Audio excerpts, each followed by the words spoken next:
ខ្ញុំព្រះករុណាសូមក្រាបនមស្ការថ្វាយបង្គំប្រជុំ3ចំពោះគុណព្រះត្រៃរតន៍មានព្រះពុទ្ធរតនៈព្រះធម្មរតនៈនិងព្រះសង្ឃរតនៈដែលជារតនៈជាទីគោរពនិងជាទីចថ្លាយ៉ាងក្រៃលែងនិងសូមក្រាបនមស្ការថ្វាយបង្គំចំពោះព្រះអង្គម្ចាស់គ្រូនិងលោកគ្រូដោយសេចក្តីគោរពមួយលើសូមគោរពបងប្អូនជនរួមជាតិខ្មែរទាំងអស់នៅលើពិភពលោកនេះទេណាដោយសេចក្តីគោរពរាប់អានអំពីខ្ញុំក្នុងឱកាសថ្ងៃមួយកើតខែផលគុណឆ្នាំម្សាញ់សប្បស័កពុទ្ធសករាជ2569ត្រូវនឹងថ្ងៃអង្គារទី17ខែកុម្ភៈគ្រិស្តសករាជ2026ខ្ញុំព្រះករុណាខ្ញុំបានវិលត្រឡប់មកជួបលោកអ្នកដែលលោកមានបំណងប៉ងប្រាថ្នាចង់សិក្សាធម៌របស់ព្រះដ៏មានព្រះភ័ក្ត្រដើម្បីហាត់ពត់លត់ដំកាយវិចារចិត្តរបស់ខ្លួនធ្វើខ្លួនឲ្យទៅជាអ្នកពោពេញទៅដោយបុគ្គលិកលក្ខណៈនៃសប្បុរសបុគ្គលិកលក្ខណៈនៃមនុស្សដែលជាបណ្ឌិតបុគ្គលិកលក្ខណៈប្រកបដោយ mindfulness ប្រកបដោយចិត្តពោពេញទៅដោយព្រមវិហារធម៌អស់លោកសាទសប្បុរសទាំងឡាយបើដូច្នេះប្រធានបទដែលត្រូវនិទាននឹងត្រូវពោលស្ដីអំពីការសន្តោសមានពីរន័យសេចក្តីមិនសន្តោសនិងសេចក្តីសន្តោសចឹងណាទេណានឹងទំនុំទំនៀមបុរាណអាចារ្យខ្មែរដែលត្រូវនិទានដែលត្រូវពោលក៏នឹងភ្ជាប់ជាមួយគ្នានេះផងដែរមុនពេលដែលខ្ញុំពោលព្រះធម៌ខ្ញុំត្រូវតែសូត្រពុទ្ធភាសិតផងត្រូវតែនាំបទសំខាន់ពិសេសយកមកលាតត្រដាងចែកជូនទៅដល់បងប្អូនលោកអ្នកពេញចិត្តផងចឹងខ្ញុំប្រកាសណាខ្ញុំក៏នឹងវិលត្រឡប់មកនិទានពុទ្ធភាសិតស្ដីអំពីពាក្យថាសន្តោសមានសេចក្តីយ៉ាងណាមានអត្ថយ៉ាងណាខ្ញុំប្រកាសណាខ្ញុំក៏នឹងចាប់ដើមនិទានចាប់ដើមពោលក្នុងពេលបន្តិចទៀតនេះចឹងណាទេណាចឹងខ្ញុំប្រកាសណាខ្ញុំក៏រលឹកផ្ដើមបទសូមនមស្ការថ្វាយបង្គំចំពោះព្រះដ៏មានព្រះភ័ក្ត្រអរហន្តសម្មាសម្ពុទ្ធអង្គនោះសូមនមស្ការថ្វាយបង្គំចំពោះព្រះដ៏មានព្រះភ័ក្ត្រអរហន្តសម្មាសម្ពុទ្ធអង្គនោះសូមនមស្ការថ្វាយបង្គំចំពោះព្រះដ៏មានព្រះភ័ក្ត្រអរហន្តសម្មាសម្ពុទ្ធអង្គនោះខ្ញុំព្រះអង្គសូមដល់នៅព្រះពុទ្ធព្រះធម៌ព្រះសង្ឃជាទីពឹងទីរលឹកខ្ញុំព្រះអង្គសូមដល់នៅព្រះពុទ្ធព្រះធម៌ព្រះសង្ឃជាទីពឹងទីរលឹកជាគម្រប់2ដងផងខ្ញុំព្រះអង្គសូមដល់នៅព្រះពុទ្ធព្រះធម៌ព្រះសង្ឃជាទីពឹងទីរលឹកជាគម្រប់3ដងផងខ្ញុំប្រកាសណាសូមសមាទិនៅសិក្ខាបទគឺចេតនាវាចាការសម្លាប់សត្វមានជីវិតឲ្យធ្លាក់ចុះកន្លងខ្ញុំប្រកាសណាសូមសមាទិនៅសិក្ខាបទគឺចេតនាវាចាការកាន់យករបស់ដែលគេមិនបានឲ្យដោយកាយឬដោយវាចាខ្ញុំប្រកាសណាសូមសមាទិនៅសិក្ខាបទគឺចេតនាវាចាការប្រព្រឹត្តខុសក្នុងកាមទាំងឡាយខ្ញុំប្រកាសណាសូមសមាទិនៅសិក្ខាបទគឺចេតនាវាចាការពោលពាក្យកុហកធ្វើឲ្យខូចប្រយោជន៍ដល់អ្នកដទៃខ្ញុំប្រកាសសូមសមាទិនៅសិក្ខាបទគឺចេតនាវាចាការផឹកទឹកស្រវឹងគឺសូរ៉ានិងមេរ័យអ្នកទាំងឡាយក៏បីធ្វើនៅសិក្ខាបទទាំងឡាយ5នេះឲ្យប្រពៃត្រូវរក្សាឲ្យល្អដោយសេចក្តីមិនប្រមាទគឺថាកំបីធ្វេសប្រហែសឡើយ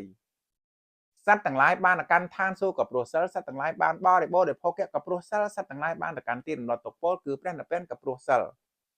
ព្រោះហេតុដូច្នោះបុគ្គលជាសប្បុរសក៏បីជំរះនៅសិលឯបរិសុទ្ធកុំឲ្យសៅម៉ងឡើយហ hatred never cease by hatred in this world. By love alone they cease. This is an ancient law. Today is going to be my peaceful day. Today will be a peaceful day for me. May all beings be happy. May all be free from suffering. If you want to be good, if you want to be peaceful, if you want to be happiness, please practice. The practice compassion, the practice mindfulness within effort. If you do not have your effort, no matter all kind of Dhamma never get through to your mind. It means all human beings like empty mindfulness or empty Dhamma. Empty right understanding, empty right thought, right speech, all empty. So if you empty, then the evil, or you will be the beast, which day or one day, because you have no Dhamma. ចឹងការសូត្រមកក៏ប៉ុណ្ណឹងឥឡូវនេះក៏ខ្ញុំព្រះកណាខ្ញុំក៏នឹងសូត្រប្រសូតយកមកឲ្យលោកអ្នកពិចារណាមនាលភិក្ខុទាំងឡាយតថាគាត់រំពឹងរកមិនឃើញនៅសភាវៈឯណាដតីសូម្បីតែសភាវៈមួយដែលធ្វើឲ្យអកុសលធម៌ដែលមិនកើតឡើងដែលកើតឡើងហើយមិនសាបសូន្យទៅបានរីឯ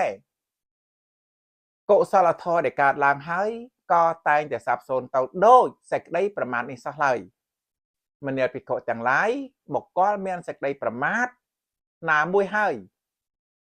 ពួកកុសលធម៌ដែលកើតឡើងហើយក៏មិនសាបសូន្យទៅពួកកុសលធម៌ដែលមិនទាន់មានក៏មិនកើតឡើងបានមនាលភិក្ខុទាំងឡាយបុគ្គលអ្នកមានសេចក្តីប្រមាទគឺយ៉ាងដូចនេះឯង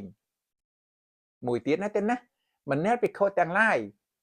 តថាគាត់រំពឹងរកមិនឃើញនៅសភាវៈឯណាដតីសូម្បីតែសភាវៈមួយដែលធ្វើឲ្យកុសលធម៌ណាទេណាបានន័យថាធ្វើឲ្យអកុសលធម៌ដែលកើតឡើងហើយសាបសូន្យទៅដោយសេចក្តីមិនប្រមាទនេះសោះឡើយមនាលភិក្ខុទាំងឡាយចំណាយឯកុសលធម៌ដែលមិនកើតឡើងមិនទាន់កើតឡើងហើយកើតឡើងបានក៏ដោយសារសេចក្តីមិនប្រមាទណាមួយដែលកើតឡើងហើយណាទេណាមនាលភិក្ខុទាំងឡាយសេចក្តីមិនប្រមាទអកុសលធម៌ដែលកើតឡើងហើយក៏សាបសូន្យទៅកុសលធម៌ដែលមិនទាន់កើតក៏កើតឡើងបានដោយសេចក្តីមិនប្រមាទដូចនេះឯងពីរោះណាស់បងប្អូនពីរោះណាស់សិក្សាទៅសន្តាប់ទៅចឹងខ្ញុំព្រះកណាខ្ញុំសូត្រមកក៏ប៉ុណ្ណឹងចឹងទេណាឲ្យបងប្អូនលោកគិតនឹងពិចារណាចុះនិច្ចសិលនោះយ៉ាងណា To follow a code of discipline observing the 5 precepts strengthen our resolve that ability to avoid the immoral and harmful action. Following such a code of discipline will keep us from trouble and difficulty, and such a negative action eventually bring to abstain from killing any living being, to abstain from taking what is not given,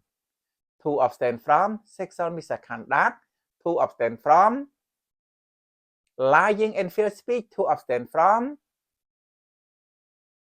consumption, to abstain from abusive consumption or intoxicant and drugs.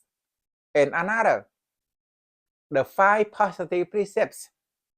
the practice of harmlessness and compassion, the practice of kindness and generosity, the practice of faithfulness and responsibility, the practice of truthfulness and pleasant speech, the practice of self-control and mindfulness, all this Dhamma, all this good deed. If you do not practice in effort, then all those good Dhamma never get through to your mind. Please practice if you like the Dhamma. when you have your own mindfulness you make your own in good deed then you will get your own wholesome then your thought then your action is good and also if you carry an unwholesome action because your thought is not clear then you're going to be wrong and also you're acting with bad deed at all time អស់លោកសាទស័ព្ទបរោះទាំងឡាយបើដូច្នេះខ្ញុំប្រកាសណាខ្ញុំនិទានប៉ុណ្ណឹងពោលប៉ុណ្ណឹងយកមកឲ្យបងប្អូនលោកគិតនឹងពិចារណាទំនុំទំនៀមលោកអ្នកចងក្រងពោលថាចឹងនេះទៅណាត្រីស្អុយមួយធ្វើឲ្យត្រីមួយកន្ត្រកក៏ស្អុយដែរបងប្អូនព្រះគុណម្ចាស់ក្តីមេត្តាព្រះអង្គសេចក្ដីគិតនឹងពិចារណានគរខ្មែរស្អុយឈ្មោះនៅលើសកលលោកទាំងមូលនេះក៏ដោយសារមេខ្មែរប្រព្រឹត្តធ្វើទាំងវើទុច្ចរិតប្រព្រឹត្តធ្វើទាំងវើនេះទេណាខុសគុណធម៌ខុសសិលធម៌ចូលរួមសេពគប់ជាមួយនឹងជន់ប្រព្រឹត្តធ្វើទាំងវើខុសច្បាប់នៅលើសកលលោកទាំងមូលបើអញ្ចឹងព្រះគុណម្ចាស់ក៏ជាជនជាតិមួយនៅក្នុងនគរនោះលោកបណ្ឌិតទាំងឡាយក៏ជាមនុស្សជនជាតិនៅក្នុងនគរនោះរះខ្មែរទូទៅទាំងអស់ក៏ជាមនុស្សនៅក្នុងនគរនោះអញ្ចឹងបើត្រីមួយស្អុយស្ដេចក៏វាស្អុយដែរព្រះសង្ឃក៏ស្អុយដែរបណ្ឌិតក៏ស្អុយដែររះខ្មែរមានខ្ញុំក៏ស្អុយដែរចុះហេតុអ្វីបានលោកប្រាប់ថាត្រីមួយលោកប្រាប់កុំឲ្យត្រីនឹងវាងាប់ពាក្យថាងាប់ប្រយ័ត្នច្រឡំពាក្យថាងាប់គឺនិយាយឲ្យស្រួលស្ដាប់បកលពោពេញទៅដោយអំពើទុច្ចរិតនេះងាប់មនុស្សដែលគ្មានសតិសម្បជញ្ញៈនេះឈ្មោះថាងាប់មិនមាន mindfulness ឈ្មោះថាងាប់ wrong understanding wrong thought wrong speech wrong action wrong livelihood wrong effort wrong mindfulness and wrong concentration it means that person is rot or dead when that person dead smell all over in the world the same thing in Cambodia please stop doing bad action especially the family of Hun Sen he should stop by now and also all monks should preach should guide should tell him avoid of bad deed pick up a good deed then we will get better and better and better if you do not change your mind that means you are deeper and deeper your name and famous never and ever get to your own country អស់លោកសាទស័ព្ទបរោះទាំងឡាយបើអញ្ចឹងត្រីមួយត្រកស្អុយមួយគឺស្អុយទាំងនគរអញ្ចឹងខ្ញុំប្រកាសណាខ្ញុំនិទានត្រឹមប៉ុណ្្នឹងចុះប្រធានបទក៏យកមកនិទានចែកជូនទៅដល់លោកអ្នកសន្តាប់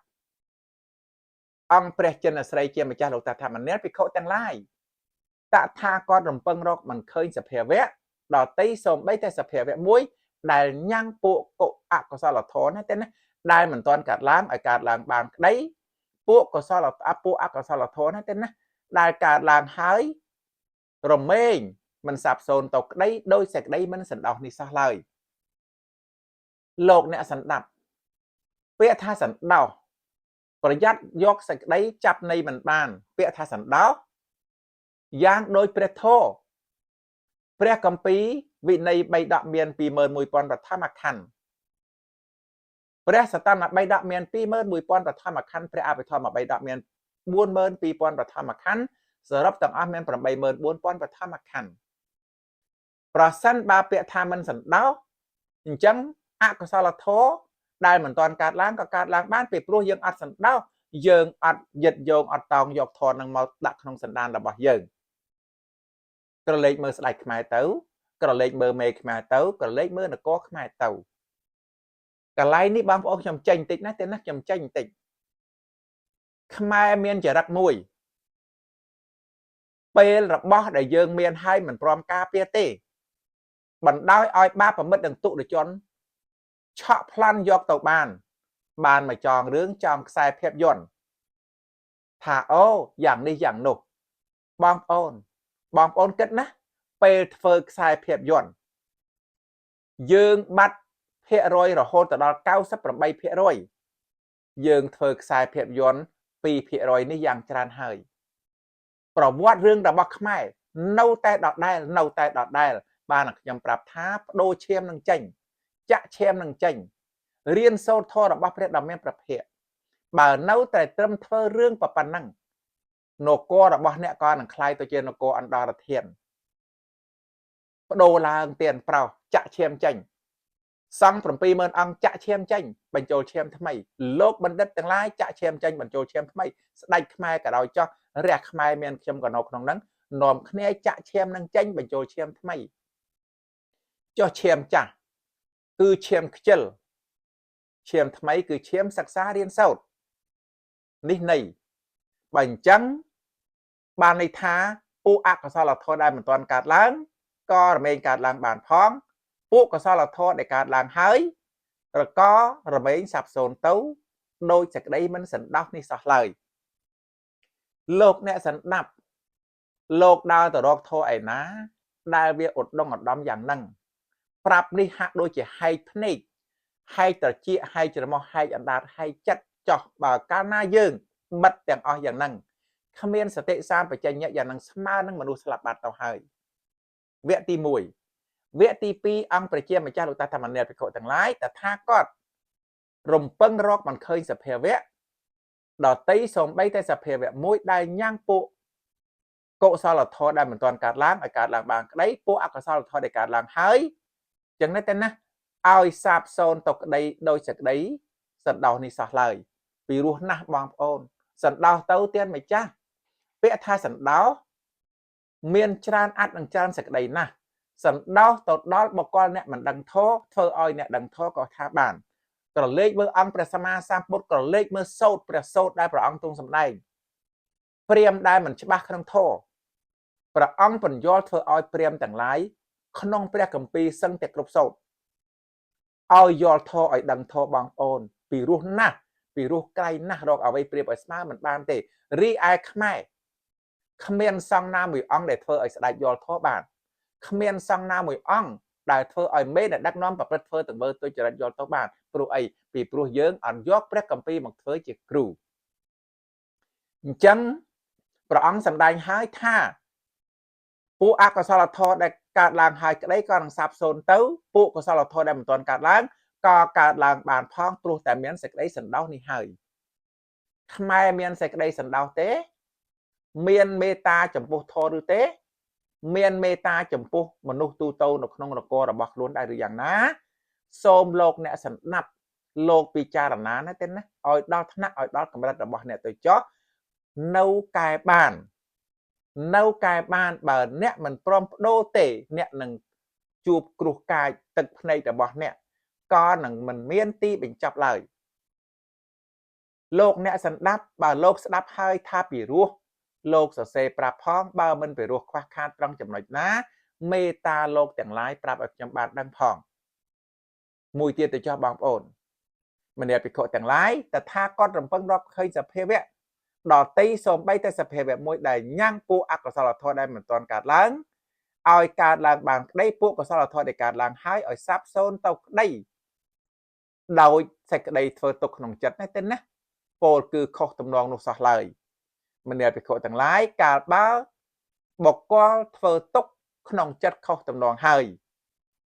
ចឹងណាទេណាពួកអកុសលធម៌ដែលមិនទាន់កើតឡើងក៏កើតឡើងបានផងពួកកុសលធម៌ដែលកើតឡើងហើយក៏នឹងសាបសូន្យទៅផងចឹងលោកអ្នកសន្តាប់ខុសទំនងខ្មែរ 98% ខុសទំនងហើយមេខ្មែរក៏ខុសទំនងស្ដេចក៏ខុសទំនងព្រះសង្ឃមួយចំនួនក៏ខុសទំនងបណ្ឌិតមួយចំនួនក៏ខុសទំនង រះខ្មែរមួយចំនួនក៏ខុសទំនងព្រោះយើងអត់បានបង្អោនសេរស័យទៅរកធននោះទេចឹងខ្ញុំប្រកាសថាខ្ញុំបញ្ចប់សេចក្តីខ្លីប៉ុណ្ណឹង and also right now I would like to have a free speech and share all dharma some dharma that the Buddha had been taught to you to consider yet people do not understand the spirit of the Buddha and go on suffering from the illusion and desires that arise from their ignorance. They suffer from their own deeds accumulated through worldly passion and wander about among the mountain of delusion with the heavy burden of their evil deeds. Please think about that. The leader of Cambodia or the nation in Cambodia or in the world do not think that the compassion of the Buddha is only for the spirit life. It is a manifestation of the time less compassion of the internal Buddha that has been operative since unknown time when mankind went astray due the ignorance. The internal Buddha always appears before people in the most friendly form and bring to them the wisest method of life. This is the Dharma I would send a short message that the Buddha had been taught to our friend. If you like, then you do it, you practice. If you do not like, please don't spend your time. I remember what the Buddha had been taught. If you do not clearly, if you do not understand, don't spend time follow what the Buddha.